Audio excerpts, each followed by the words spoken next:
if you give the customer the choice of repair or replacement, what if they think it is time to replace, but they may say that they need to go and get other estimates? How do you stop them at that point from doing that and get the job? Well, that's a good question, and I think obviously there's, I have limited perspective in what from where the question is coming from, and every situation is unique and specific to the situation and the people that you're dealing with, and how did you get to where you got to at this point in time, in the call, right, with the customer? Because again, I don't know where we are. Are they in the process of doing this and they kind of told you early on, or you got to the end of this and then they kind of told you?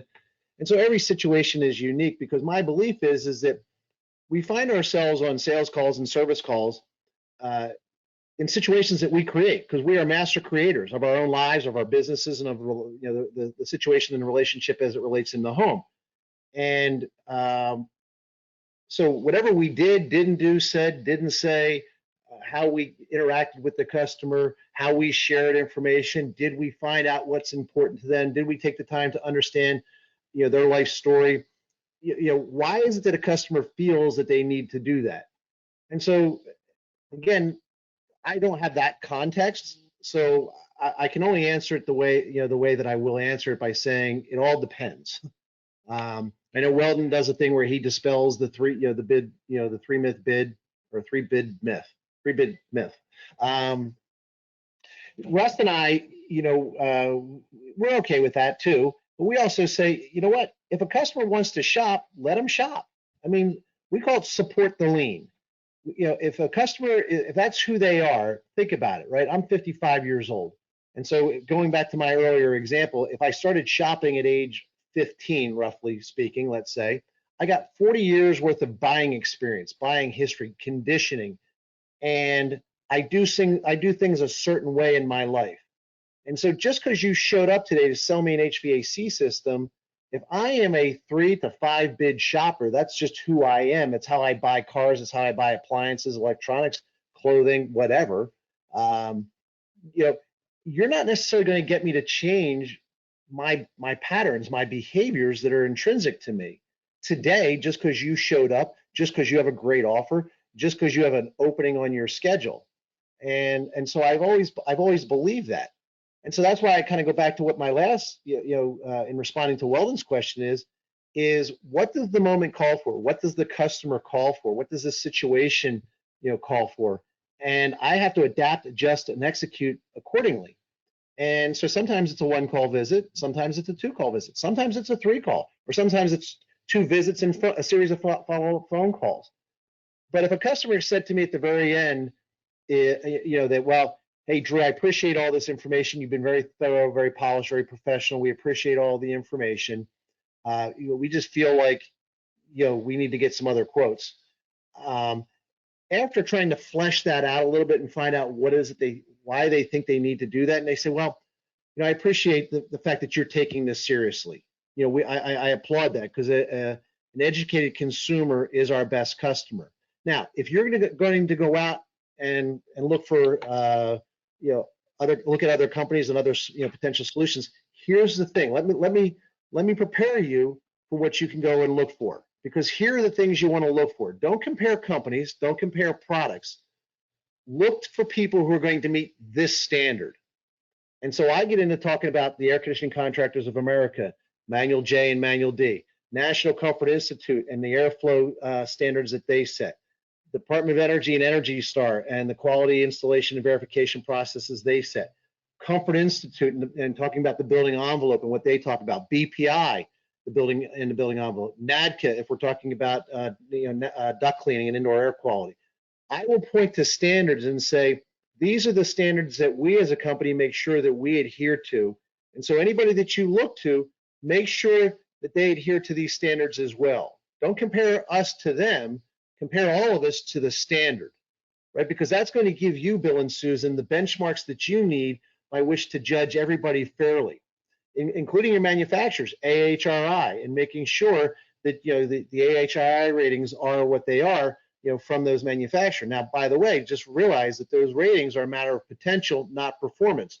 Performance comes from contractors like me making sure we meet the standard, right? And so keep pointing back to the standard by which you can measure me and every other contractor out there, but make sure that no matter who you buy from, that this is what they do. Because I don't care if you buy from me or not.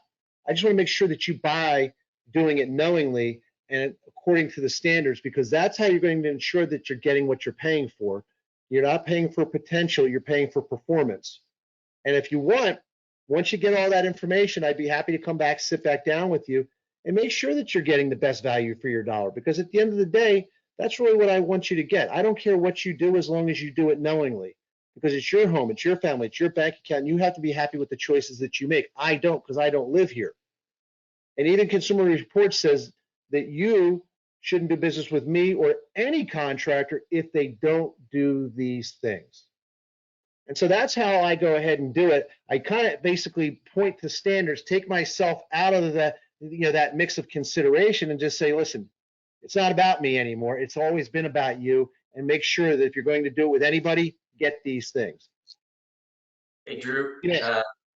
I'd like to add one more layer to that. We actually developed 23 questions and answers that we encourage the client. We hand them that document, and we ask them to compare us to the standard in the marketplace.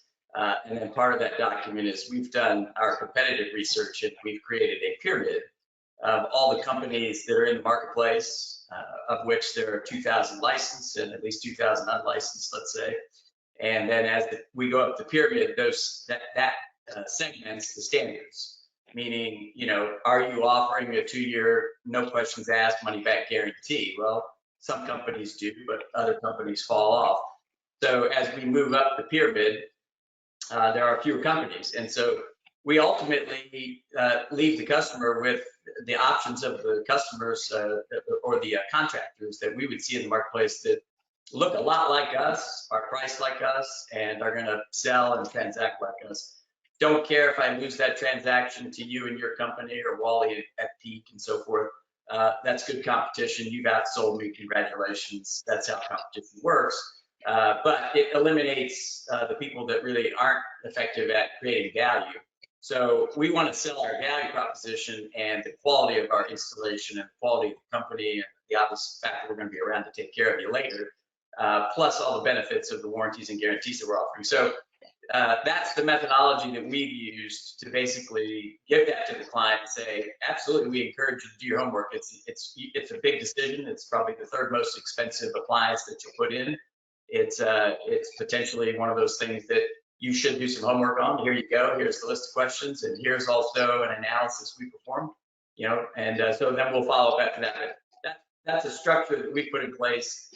We don't necessarily push that out at the beginning, but it's available. And one last document that we now use, we also collect the review agencies. And so since a lot of people will have good reviews on certain sites and maybe not so good reviews on other sites, we don't really say anything positive or negative about anybody. We just give the customers, our retail client, the list of places they can go to find reviews, and that's something that we encourage them to do their homework and research. Rip-off report would be a good example of that. You might want to check and see if the owner of that company appears on there, because some of them actually do. So we don't say that, we just give them the list, and that's one of the sites. And so the client who's an analytical is going to go do their homework. And so, hey, if they choose us, that's great. And if they choose you, that's also great. So anyway, just some thoughts. Yeah, great thoughts. And I guess bottom line, let me just pull it all together under one umbrella. What Russ and I talk about in our training at EGIA, and you even see this in the weekly webinars that we're doing, is we're teaching customers how to buy and where value comes from. And that's what Gary's talking about. That's what I'm talking about. That's what Weldon's talking about. Teach customers how to buy and where value comes from, and they'll make good decisions.